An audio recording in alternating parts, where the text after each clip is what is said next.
ಕ್ರಿಸ್ತನಲ್ಲಿ ಪ್ರೀತಿಯುಳ್ಳಂಥ ಆತ್ಮೀಯ ವೀಕ್ಷಕರಿಗೆ ಮತ್ತೊಂದು ಆವರ್ತಿ ಶುಭಾಶಯಗಳು. ಈ ಒಂದು ದೇವರ ರಾಜ್ಯ ಎಂಬ ಸರಣಿ ಅಧ್ಯಯನದಲ್ಲಿ ನಾವು ಮುಂದುವರಿಯುತ್ತಾ ಇದ್ದೇವೆ. ಕಳೆದ ಕೆಲವು ದಿನಗಳಲ್ಲಿ ನಾವು 4 ಭಾಗಗಳನ್ನು ನೋಡಿದ್ದು. ದೇವರ ರಾಜ್ಯ ಭಾಗ 1, ಭಾಗ 2, ಭಾಗ 3, ಭಾಗ 4. ಈ ಒಂದು ಭಾಗ 4ರಲ್ಲಿ ನಾವು ದೇವರ ಒಂದು ಸ್ವರೂಪ ಎಂಬುದಾಗಿ ನೋಡಿದ್ದೆವು. ಈಗ ಭಾಗ 5ಕ್ಕೆ ನಾವು ಪ್ರವೇಶ ಮಾಡ್ತಾ ಇದ್ದೇವೆ. ಭಾಗ 5ರಲ್ಲಿ ಈ ದೇವರ ರಾಜ್ಯ ಅಥವಾ ದೇವರ ರಾಜ್ಯಕ್ಕೆ ಹೋಲಿಕೆ ಆಗಿರುವಂಥ ಸಭೆ, ಈ ಸಭೆಗೆ ರಾಜನಾಗಿರುವಂಥದ್ದು, ಸಭೆಗೆ ಶಿರಸ್ಸಾಗಿರುವಂಥದ್ದು ಯೇಸು ಕ್ರಿಸ್ತನೇ, ಈ ರಾಜ್ಯಕ್ಕೆ ರಾಜನಾಗಿರುವಂಥದ್ದು ಯೇಸು ಕ್ರಿಸ್ತನೇ. ಈ ರಾಜನ ಚಿತ್ತವೇನು ಎಂಬುದನ್ನು ನಾವು ಈ ಸಂದರ್ಭದಲ್ಲಿ ನೋಡುತ್ತೇವೆ. ಯಾಕಂದರೆ ಸತ್ಯವೇದದಲ್ಲಿ ಕ್ರೈಸ್ತರಿಗೆ ಕೊಡಲ್ಪಟ್ಟಂಥ ಪ್ರಾಮುಖ್ಯವಾದ ವಿಷಯವೇನೆಂದರೆ ದೇವರ ಚಿತ್ತವನ್ನು ನೆರವೇರಿಸುವಂಥದ್ದು. ದೇವರು ಮನುಷ್ಯರನ್ನು ಆದುಕೊಂಡದ್ದು, ಮನುಷ್ಯನ ಉಂಟು ಮಾಡಿದ್ದು ತನ್ನ ಚಿತ್ತವನ್ನು ನೆರವೇರಿಸಿ ತನ್ನ ಗುಣಾತಿಶಯಗಳನ್ನು, ಮಹಿಮೆಯನ್ನು ಈ ಲೋಕದಲ್ಲಿ ಹೇಳಬೇಕೆಂಬುದು ದೇವರ ಚಿತ್ತ. ಆದರೆ ಮನುಷ್ಯನು ಅದನ್ನು ಮಾಡಲಿಲ್ಲ. ಆರಂಭಿಕ ಮನುಷ್ಯನು ನಾವು ನೋಡಿದ ಪ್ರಕಾರ ಆದಿಕಾಂಡ 3ನೇ ಅಧ್ಯಾಯ 1ರಿಂದ 6ನೇ ವಾಕ್ಯಗಳನ್ನು ನಾವು ಧ್ಯಾನಿಸುವಾಗ ದೇವರ ಚಿತ್ತವನ್ನು ಮಾಡಲು ಮನುಷ್ಯನಿಗೆ ಇಷ್ಟವಿಲ್ಲದೆ ತನ್ನ ಸ್ವಂತ ಚಿತ್ತವನ್ನು ಮಾಡಿದನು. ದೇವರ ಚಿತ್ತವನ್ನು ನೆರವೇರಿಸುವುದರಲ್ಲಿ ಆತನಿಗೆ ಯಾವುದೇ ವಿಧವಾದಂಥ ಆಸಕ್ತಿಗಳು ಇರಲಿಲ್ಲ. ಕಾರಣ ತನ್ನ ಸ್ವಂತ ಚಿತ್ತಕ್ಕೆ, ಆ ಸಮಯಕ್ಕೆ ಆತನಿಗೆ ಉಂಟಾಗುವಂಥ ಸಂತೋಷಕ್ಕೆ, ಆ ಸಮಯಕ್ಕೆ ಆತನಿಗೆ ಉಂಟಾಗುವಂಥ ಉಲ್ಲಾಸಕ್ಕೆ ಆತನು ದೇವರ ಚಿತ್ತವನ್ನು ಮರೆತು ಬಿಡ್ತಾನೆ. ಮನುಷ್ಯನ ಹೃದಯ ದೇವರ ಚಿತ್ತವನ್ನು ನೆರವೇರಿಸುವುದಕ್ಕಿಂತ ತನ್ನ ಸ್ವಂತ ಚಿತ್ತವನ್ನು ನೆರವೇರಿಸುವುದರಲ್ಲಿ ಕೇಂದ್ರೀಕೃತವಾಗಿರುತ್ತದೆ. ಆದ್ದರಿಂದ ಈ ಒಂದು ಕಾರ್ಯಗಳಲ್ಲಿ ಮನುಷ್ಯನು ಸೋತು ಹೋದನು. ನಾವು ಕಳೆದ ಪಾಠಗಳೆಲ್ಲ ನಾವು ನೋಡಿದ್ದು ಹೇಗೆ ಆದಿಕಾಂಡ 1ನೇ 3ನೇ ಅಧ್ಯಾಯದಲ್ಲಿ ದೇವರ ಚಿತ್ತವನ್ನು ನೆರವೇರಿಸದೆ ಮನುಷ್ಯನು ದೂರ ತಳ್ಳಲ್ಪಟ್ಟನು. ಆದರೆ ಈ ಒಂದು ಪಾಠದಲ್ಲಿ ನಾವು ರಾಜನ ಚಿತ್ತ ಅಥವಾ ಈ ದೇವರ ರಾಜ್ಯ ಎಂಬ ರಾಜ್ಯದ ರಾಜನ ಚಿತ್ತ ಏನೆಂಬುದನ್ನು ನಾವು ಅರಿತುಕೊಳ್ಳೋದಕ್ಕಿಂತ ಮುಂಚೆ ಈ ದೇವರ ಚಿತ್ತವನ್ನು ಮನುಷ್ಯನು ಹೇಗೆ ನೆರವೇರಿಸದೆ ಬಿದ್ದು ಹೋದನು, ದೇವರ ಸನ್ನಿಧಾನದಿಂದ ದೂರ ತಳ್ಳಲ್ಪಟ್ಟನು ಎಂಬುದನ್ನು ನಾವು ಕೂಲಂಕುಷವಾಗಿ ಆದಿಕಾಂಡ 3ನೇ ಅಧ್ಯಾಯದಲ್ಲಿ ನೋಡುತ್ತೇವೆ. ಅಲ್ಲಿ ಆತನು ಹೇಳಿದ ದೇವರ ಚಿತ್ತದ ಮೇರೆಗೆ ನಡೆಯಲಿಲ್ಲ.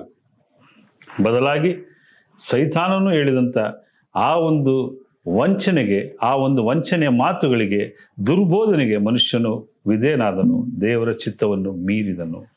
ಆಗ ಅಲ್ಲಿ ಪಾಪವು ಉತ್ಪತ್ತಿಯಾಯಿತು.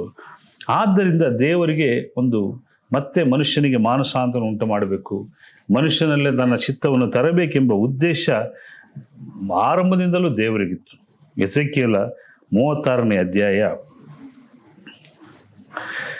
26ರಿಂದ 27ನೇ ವಾಕ್ಯವನ್ನು ನಾವು ಧ್ಯಾನಿಸುವಾಗ, ಎಸೆಕಿಯೇಲ 36, 26, 27 ನಾವು ಧ್ಯಾನಿಸುವಾಗ, ನಾನು ನಿಮಗೆ ಹೊಸ ಮನಸ್ಸನ್ನು ಕೊಟ್ಟು ನಿಮ್ಮಲ್ಲಿ ನೂತನ ಸ್ವಭಾವವನ್ನು ಹುಟ್ಟಿಸುವೆನು, ಕಲ್ಲಾದ ಹೃದಯವನ್ನು ನಿಮ್ಮೊಳಗಿಂದ ತೆಗೆದು ಮೃದುವಾದ ಹೃದಯ ನಿಮಗೆ ದಯಪಾಲಿಸುವನು, ನನ್ನ ಆತ್ಮವನ್ನು ನಿಮ್ಮಲ್ಲಿ ನೆಲೆಸಿರುವಂತೆ ಅನುಗ್ರಹಿಸಿ ನೀವು ನನ್ನ ನಿಯಮಗಳನ್ನು ಅನುಸರಿಸುವ ಹಾಗೆ ಮಾಡುವೆನು, ನೀವು ನನ್ನ ವಿಧಿಗಳನ್ನು ಕೈಗೊಂಡು ಆಚರಿಸುವಿರಿ.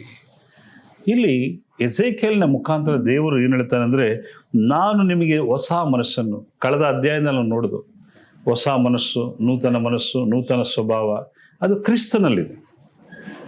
4ನೇ ಭಾಗದಲ್ಲಿ ನಾವು ನೋಡೋದು ರಾಜನ ಸ್ವರೂಪ ಎಂಬ ಪಾಠದಲ್ಲಿ ನೋಡೋದು, ಅದು ಕ್ರಿಸ್ತನ ಸ್ವರೂಪದಲ್ಲೆಲ್ಲ ಕೊಡಲ್ಪಟ್ಟಿದೆ. ಅದಕ್ಕೆ ಪೂರಕವಾಗಿ ಇಲ್ಲಿ ಹೇಳ್ತಾನೆ, ನಾನು ನಿಮಗೆ ಹೊಸ ಮನಸ್ಸನ್ನು ಕೊಟ್ಟು, ಇವತ್ತು ಕ್ರಿಸ್ತನಲ್ಲಿ ರಕ್ಷಣೆ ಹೊಂದಿ ಕ್ರಿಸ್ತನ ರಾಜ್ಯದಲ್ಲಿ, ರಾಜ್ಯವೆಂಬ ಸಭೆಯಲ್ಲಿ ನೆಲೆ ನಿಂತಿರುವಂಥ ಪ್ರತಿಯೊಬ್ಬ ಸಹೋದರ ಸಹೋದರಿಯರಲ್ಲೂ ನೂತನ ಮನಸ್ಸನ್ನು ಹುಟ್ಟಿಸುವೆನು, ನಿಮ್ಮಗಳಿಗೆ ನನ್ನ ಆತ್ಮವನ್ನು ನಿಮ್ಮ ನೆಲೆಸಿರುವಂತೆ ಅನುಗ್ರಹಿಸಿ ನೀವು ನನ್ನ ನಿಯಮಗಳನ್ನು ಅನುಸರಿಸುವ ಹಾಗೆ ಮಾಡುವೆನು. ದೇವರು ನಮ್ಮಲ್ಲಿ ತನ್ನ ಒಂದು ಆತ್ಮನನ್ನು ದಯಪಾಲಿಸಿರುವುದು ಆತನ ಒಂದು ನಿಯಮಗಳನ್ನು ನೆರವೇರಿಸಲು ಅಥವಾ ಆತನ ಚಿತ್ತಗಳನ್ನು ನೆರವೇರಿಸಲು. ಇದನ್ನು ಎಸೆಕಿಯೇಲ ಪ್ರವಾದಿಯ ಮುಖಾಂತರನೇ ದೇವರು ಮುಂಚೆ ತಿಳಿಸಿದ್ದಾನೆ. ಪ್ರತಿಯೊಬ್ಬ ಮನುಷ್ಯನಲ್ಲೂ ನಾನು ನೂತನ ಸ್ವಭಾವವನ್ನು ನಾವು ನೋಡೋದು, ಕಳೆದ ಪಾಠದಲ್ಲಿ ನಾವು ದೀರ್ಘವಾಗಿ ನೋಡೋದು. ಆ ಸ್ವಭಾವ ಎಂದರೇನು, ದೇವರ ಸ್ವರೂಪ ಎಂದರೇನು. ಕ್ರಿಸ್ತನಲ್ಲಿ ಸ್ವರೂಪವನ್ನು ಹೊಂದು ನಾವು ಆತನ ಸ್ವಭಾವ ನೀಡಿದ ಮೇಲೆ ಇಲ್ಲಿ ನಾವು ನೋಡುತ್ತೇವೆ ನೂತನ ಸ್ವಭಾವವನ್ನು ನಮ್ಮಲ್ಲಿ ಆತನು ಉಂಟು ಮಾಡುತ್ತಾನೆ. ಆ ನೂತನ ಸ್ವಭಾವ ಏನು ಅಂತ ಹೇಳಿದ್ರೆ ದೇವರ ನಿಯಮಗಳನ್ನು. ದೇವರ ಆತ್ಮ ನಮ್ಮ ನೆಲೆಗೊಂಡಿದೆ ಅಂದರೆ ನಾವು ದೇವರ ನಿಯಮಗಳನ್ನು ನೆರವೇರಿಸಬೇಕೆಂಬುದೇ ಆತನ ಚಿತ್ತವಾಗಿದೆ. ಅದನ್ನೇ ಮತ್ತಾಯ 6ನೇ ಅಧ್ಯಾಯ 10ನೇ ವಾಕ್ಯದಲ್ಲಿ ಯೇಸು ಕ್ರಿಸ್ತನು ತನ್ನ ಶಿಷ್ಯರಿಗೆ ಪ್ರಾರ್ಥಿಸುವಂಥ ಸಂದರ್ಭದಲ್ಲಿ ಹೇಳಿದಂಥ ಮಾತುಗಳು ಇದನ್ನೇ ಹೇಳ್ತಾನೆ. ಯಾವ ಮಾತುಗಳು? 6ನೇ ಅಧ್ಯಾಯ 10ನೇ ವಾಕ್ಯ ಮತ್ತಾಯ. ಪರಲೋಕದಲ್ಲಿರೋ ನಮ್ಮ ತಂದೆಯೇ, ನಿನ್ನ ನಾವು ಪರಿಶುದ್ಧನೆನಿಸಲ್ಪಡಲಿ, ನಿನ್ನ ರಾಜ್ಯವು ಬರಲಿ, ನಿನ್ನ ಚಿತ್ತವು ಪರಲೋಕದಲ್ಲಿ ನೆರವೇರೋ ಪ್ರಕಾರ ಭೂಲೋಕದಲ್ಲಿಯೂ ನೆರವೇರಲಿ. ನಿನ್ನ ಚಿತ್ತವು ಪರಲೋಕದಲ್ಲಿ ನೆರವೇರೋ ಪ್ರಕಾರ ಭೂಲೋಕದಲ್ಲಿ ನೆರವೇರಲಿ. ಇದು ಯೇಸು ಕ್ರಿಸ್ತನು ತನ್ನ ಶಿಷ್ಯರಿಗೆ ಪ್ರಾರ್ಥಿಸುವಾಗ ಹೇಳಿಕೊಟ್ಟಂಥ ಮಾತು. ಇವತ್ತು ಸಹ ನಾವು ದೇವರ ರಾಜ್ಯದಲ್ಲಿ, ದೇವರ ರಾಜ್ಯ ಎಂಬ ಸಭೆಯಲ್ಲಿ ನೆಲೆಯಾಗಿ ನಿಂತಾಗ ಪರಲೋಕದಲ್ಲಿರುವ ತಂದೆಯ ಚಿತ್ತವನ್ನು ಭೂಲೋಕದಲ್ಲಿ ನಾವು ನೆರವೇರಿಸ್ತಿದ್ದೀವಿ. ಒಬ್ಬ ಮನುಷ್ಯನು ನೀರಿನಿಂದಲೂ ಆತ್ಮನಿಂದಲೂ ಹುಟ್ಟಬೇಕೆಂಬುದು ಯೇಸು ಕ್ರಿಸ್ತನು ಯೋಹಾನ ಬರೆದ ಸುವಾರ್ತೆ 3ನೇ ಅಧ್ಯಾಯ 5ನೇ ವಾಕ್ಯದಲ್ಲಿ ಹೇಳಿದಂಥ ಮಾತು. ಈ ಮಾತನ್ನು ನಾವು ಇವತ್ತು ಭೂಲೋಕದಲ್ಲಿ ನೆರವೇರಿಸ್ತಿದ್ದೇವೆ. ಒಂದು ದೀಕ್ಷಾಸ್ಥಾನ ಭೂಲೋಕದಲ್ಲಿ ಉಂಟಾಗುತ್ತೆ, ಆಗ ಪರಲೋಕದಲ್ಲಿ ಸಂತೋಷ ಉಂಟಾಗುತ್ತೆ. ಸೊ ದೇವರ ಪ್ರತಿಯೊಂದು, ಉದಾಹರಣೆಗೆ ಈ ಚಿತ್ತವನ್ನು ಹೇಳ್ತಾ ಇದ್ದೇನೆ, ದೇವರ ಪ್ರತಿಯೊಂದು ಚಿತ್ತವನ್ನು ಭೂಲೋಕದಲ್ಲಿ ನೆರವೇರಿಸಬೇಕೆಂಬುದೇ ಈ ದೇವರ ರಾಜ್ಯದ ಉದ್ದೇಶ. ಈ ದೇವರ ರಾಜ್ಯ ಎಂಬ ರಾಜನ ಒಂದು ಉದ್ದೇಶ ದೇವರ ಚಿತ್ತವನ್ನು ನಾವು ನೆರವೇರಿಸುವಂಥದ್ದು. ಇದರಲ್ಲಿ ಯೇಸು ಕ್ರಿಸ್ತನು ಅಪ್ರತಿಮನು. ದೇವರ ಚಿತ್ತವನ್ನು ನೆರವೇರಿಸುವುದರಲ್ಲಿ ಯೇಸು ಕ್ರಿಸ್ತನು ಅಪ್ರತಿಮನು. ಆತನನ್ನು ಮೀರುವಷ್ಟಂಥ ವ್ಯಕ್ತಿ ಲೋಕದಲ್ಲಿ ಯಾರೂ ಇಲ್ಲ. ಯಾಕೆಂದರೆ ದೇವರ ಒಂದು ಚಿತ್ತವನ್ನು ಸಂಪೂರ್ಣವಾಗಿ ಗ್ರಹಿಸಿಕೊಂಡು ಆತನ ಚಿತ್ತದ ಮೇರೆಗೆ ಈ ಲೋಕದಲ್ಲಿ ಬದುಕಿ ಕಡೆಯವರೆಗೂ ದೇವರ ಚಿತ್ತವನ್ನು ನೆರವೇರಿಸಿ ದೇವರ ಸಂಕಲ್ಪವನ್ನು ಈ ಲೋಕದಲ್ಲಿ ನೆರವೇರಿಸಿದಂಥ ಏಕೈಕ ವ್ಯಕ್ತಿ ಎಂದರೆ ಅದು ಜೀವಸ್ವರೂಪನಾದ ದೇವರ ಕುಮಾರ ಅಂತ ಯೇಸು ಕ್ರಿಸ್ತನು. ಆತನಲ್ಲಿ ನಾವು ಕಲಿತುಕೊಳ್ಬೇಕಂತ ವಿಚಾರಗಳು ಬಹಳವಿದೆ. ಸೊ ಉದ್ದೇಶ, ದೇವರ ರಾಜ್ಯದ ಉದ್ದೇಶ, ಪರಲೋಕದಲ್ಲಿರುವ ದೇವರ ಚಿತ್ತವು ಭೂಲೋಕದಲ್ಲಿ ನೆರವೇರಬೇಕು. ಈ ರಾಜ್ಯಕ್ಕೆ, ರಾಜ್ಯ ಎಂಬ ಸಭೆಗೆ ಯೇಸು ಕ್ರಿಸ್ತನು ತಲೆಯಾಗಿದ್ದಾನೆ ಮತ್ತು ರಾಜನಾಗಿದ್ದಾನೆ. ಈ ಸಭೆಯಲ್ಲಿ ನಾವು ಆತನ ಚಿತ್ತವನ್ನು ನೆರವೇರಿಸುವಂಥದ್ದು ನಮ್ಮ ಒಂದು ಕರ್ತವ್ಯವಾಗಿದೆ. ಅದನ್ನೇ ಯೋಹಾನನಿಗೆ ಬರೆದ ಸುವಾರ್ತೆ 4ನೇ ಅಧ್ಯಾಯ 34ರಲ್ಲಿ ಯೇಸು ಕ್ರಿಸ್ತನು ಒಂದು ಮಾತನ್ನು ಮಾತನಾಡ್ತಾ ಅಲ್ಲಿ ಶಿಷ್ಯರ ಬಳಿಯಲ್ಲಿ ಹೇಳ್ತಾನೆ. 4ನೇ ಅಧ್ಯಾಯ 34ನೇ ವಾಕ್ಯ ನೋಡಬೇಕಾದ್ರೆ ಯೇಸು ಕ್ರಿಸ್ತನು ಹೇಳ್ತಾನೆ, ಯೇಸು ಅವರಿಗೆ, ನನ್ನನ್ನು ಕಳಿಸಿದ ಆತನ ಚಿತ್ತದಂತೆ ಮಾಡಿ ಆತನ ಕೆಲಸವನ್ನು ಪೂರೈಸುವುದೇ ನನ್ನ ಆಹಾರ. ಯೇಸು ಕ್ರಿಸ್ತನಿದ್ದಂಥ ಒಂದು ಉತ್ತಮವಾದ ಒಂದು ಗುಣ ಏನೆಂದರೆ ಇದೆ, ನನ್ನನ್ನು ಕಳಿಸಿದ ಆತನ ಚಿತ್ತದಂತೆ ಮಾಡಿ ಆತನ ಕೆಲಸವನ್ನು ಪೂರೈಸುವುದೇ. ಯೇಸು ಕ್ರಿಸ್ತನು ಆ ಚಿತ್ತವನ್ನು ಮಾಡಿ ಈ ಲೋಕದಲ್ಲಿ ತನ್ನ ಕೆಲಸವನ್ನು ಪೂರೈಸಿದ್ದಾನೆ. ಈ ನಾವು ನೋಡ್ತಿರುವಂಥ ಪಾಠ ರಾಜನ ಚಿತ್ತ. ಯಾರು ರಾಜ? ಈ ರಾಜ್ಯಕ್ಕೆ ರಾಜನು ಯೇಸು ಕ್ರಿಸ್ತನೇ. ಸಕಲ ದೊರೆತನವನ್ನು, ಸಕಲ ಅಧಿಕಾರವನ್ನು ಯೇಸು ಕ್ರಿಸ್ತನಿಗೆ ದೇವರು ವಹಿಸಿಕೊಟ್ಟಿದ್ದಾನೆ. ಮತ್ತಾಯನಿಗೆ ಬರೆದ ಸುವಾರ್ತೆ 28ನೇ ಅಧ್ಯಾಯ 18ರಲ್ಲಿ ಯೇಸು ಕ್ರಿಸ್ತನು ಹೇಳ್ತಾನೆ, ಪರಲೋಕದಲ್ಲಿ ಭೂಲೋಕದಲ್ಲಿ ಸಕಲ ಅಧಿಕಾರವು ನನಗೆ ಕೊಡಲ್ಪಟ್ಟಿದೆ. ಆ ಅಧಿಕಾರವು ಯೇಸು ಕ್ರಿಸ್ತನ್ ಕೊಡಲ್ಪಟ್ಟಿದೆ. ಆದರೆ ಅದಕ್ಕಿಂತ ಮುಂಚೆ ಯೇಸು ಕ್ರಿಸ್ತನ್ ಹೇಳ್ತಾನೆ, ಅಂಥ ಒಂದು ಅಧಿಕಾರ ಹೊಂದಿದಂಥ ದೇವಕುಮಾರನಾದಂಥ ಈ ರಾಜ್ಯಕ್ಕೆ ರಾಜನಾದಂಥ ಯೇಸು ಕ್ರಿಸ್ತನು ಹೇಳುವಂಥ ಮಾತು ಯೋಹಾನ ಬರೆದ ಸುವಾರ್ತೆ 4ನೇ ಅಧ್ಯಾಯ 34ರಲ್ಲಿ, ನನ್ನನ್ನು ಕಳಿಸಿದ ಆತನ ಚಿತ್ತದಂತೆ ಮಾಡಿ ಆತನನ್ನು ಕೆಲಸವನ್ನು ಪೂರೈಸುವುದೇ ನನ್ನ ಆಹಾರ. ಅದ್ಭುತವಾದ ಮಾತನ್ನು ಯೇಸು ಕ್ರಿಸ್ತನು ಹೇಳ್ತಾನೆ. ಸೊ ಈ ದೇವರ ರಾಜ್ಯದಲ್ಲಿ ಬರುವಂಥವರು, ದೇವರ ರಾಜ್ಯದಲ್ಲಿ ಸೇರುವಂಥವರು, ನಾವು ನೂತನ ಸ್ವಭಾವವನ್ನು ಹೊಂದಿ ಆತನ ಸಾರೂಪ್ಯದಲ್ಲಿ ಬದುಕುವಂಥ ಸಂದರ್ಭದಲ್ಲಿ ನಮಗೆ ಕೊಡಲ್ಪಟ್ಟಿರುವಂಥ ಪ್ರಾಮುಖ್ಯವಾದ ವಿಷಯ ದೇವರ ಚಿತ್ತವನ್ನು ಭೂಲೋಕದಲ್ಲಿ ನೆರವೇರಿಸುವಂಥದ್ದು. ದೇವರ ಚಿತ್ತವು ನಮಗೆ ಸತ್ಯವೇದದಲ್ಲಿ ವಾಕ್ಯಗಳ ಮುಖಾಂತರ, ಉಪದೇಶಗಳ ಮುಖಾಂತರ, ಕ್ರಿಸ್ತನ ಉಪದೇಶಗಳ ಮುಖಾಂತರ, ಅಪೊಸ್ತಲರ ಬೋಧನೆಗಳ ಮುಖಾಂತರ ನಮಗೆ ದೇವರ ಚಿತ್ತವು ತಿಳಿಸಲ್ಪಟ್ಟಿದೆ. ಇದನ್ನು ಪರಿಪೂರ್ಣವಾಗಿ ಪಾಲಿಸುವಂಥದ್ದೇ ನಮ್ಮ ಆದ್ಯ ಕರ್ತವ್ಯ. ಪ್ರತಿಯೊಬ್ಬ ಕ್ರೈಸ್ತನ ಕರ್ತವ್ಯ ದೇವರ ರಾಜ್ಯದಲ್ಲಿ ನಾವು ದೇವರ ಚಿತ್ತವನ್ನು ನೆರವೇರಿಸುವಂಥದ್ದು. ಏನು ದೇವರ ರಾಜ್ಯಕ್ಕೆ ಪ್ರವೇಶ ಮಾಡಾಯಿತು, ನಾನು ದೀಕ್ಷಾಸನ ಹೊಂದಿ ಆಯಿತು, ರಕ್ಷಣೆಯನ್ನು ಹೊಂದಿ ಆಯಿತು ಅಂತ ಸುಮ್ಮನೆ ನಾವು ನಮ್ಮ ಕಾಲವನ್ನು ಬೆಲೆಯುಳ್ಳದೆಂದು ಎಣಿಸಿ ಕಳ್ಕೊಳ್ಬಾರ್ದು. ಏನಿದೆ ದೇವರ ಚಿತ್ತ, ಏನು ಹೇಳುತ್ತೆ ದೇವರ ವಾಕ್ಯ, ಏನು ಹೇಳುತ್ತೆ ದೇವರ ರಾಜ್ಯದಲ್ಲಿ, ದೇವರ ರಾಜ್ಯ ಎಂಬ ಸಭೆಯಲ್ಲಿ ನಾನು ಏನನ್ನು ಮಾಡಬೇಕೆಂಬುದಾಗಿ ಹೇಳುತ್ತದೆ ಎಂಬುದನ್ನು ಪ್ರತಿಯೊಬ್ಬ ಮನುಷ್ಯನು ಆಲೋಚನೆ ಮಾಡಬೇಕು. ಕ್ರಿಸ್ತನು ಅದಕ್ಕೆ ದೊಡ್ಡ ಮಾದರಿಯಾಗಿದ್ದಾನೆ. ನಮ್ಮ ರಾಜನಾದಂಥ, ನಮ್ಮ ರಾಜ್ಯದ ರಾಜ್ಯ, ನಮ್ಮ ಸಭೆಯ ಶಿರಸ್ಸು, ನಮ್ಮ ರಕ್ಷಕನು ಯೇಸು ಕ್ರಿಸ್ತನು ಹೇಳ್ತಾನೆ, ತಂದೆಯಾದ ದೇವರ ಕಳುಹಿಸಿದಾತನ ಚಿತ್ತದಂತೆ ಮಾಡಿ ಕೆಲಸವನ್ನು ಪೂರೈಸುವುದೇ ನನ್ನ ಆಹಾರ. ಯೇಸು ಕ್ರಿಸ್ತನ ಆಹಾರವೇ ಅದಾಗಿತ್ತು, ತಂದೆಯಾದ ದೇವರ ಚಿತ್ತವನ್ನು ನೆರವೇರಿಸುವಂಥದ್ದು. ಇವತ್ತು ನಾವು ಸಹ ಆ ಒಂದು ದೃಢ ಸಂಕಲ್ಪದೊಂದಿಗೆ, ಆ ದೃಢ ಕಾರ್ಯದೊಂದಿಗೆ ನಾವು ನಡೆಯಬೇಕಾಗಿದೆ. ಅದನ್ನು ಯೇಸು ಕ್ರಿಸ್ತನು ಹೇಳ್ತಾನೆ, ಯಾವ ಉದ್ದೇಶಕ್ಕೋಸ್ಕರ ನಾನು ಬಂದೆ, ಯಾವ ಕಾರ್ಯಕ್ಕೋಸ್ಕರ ಬಂದೆ.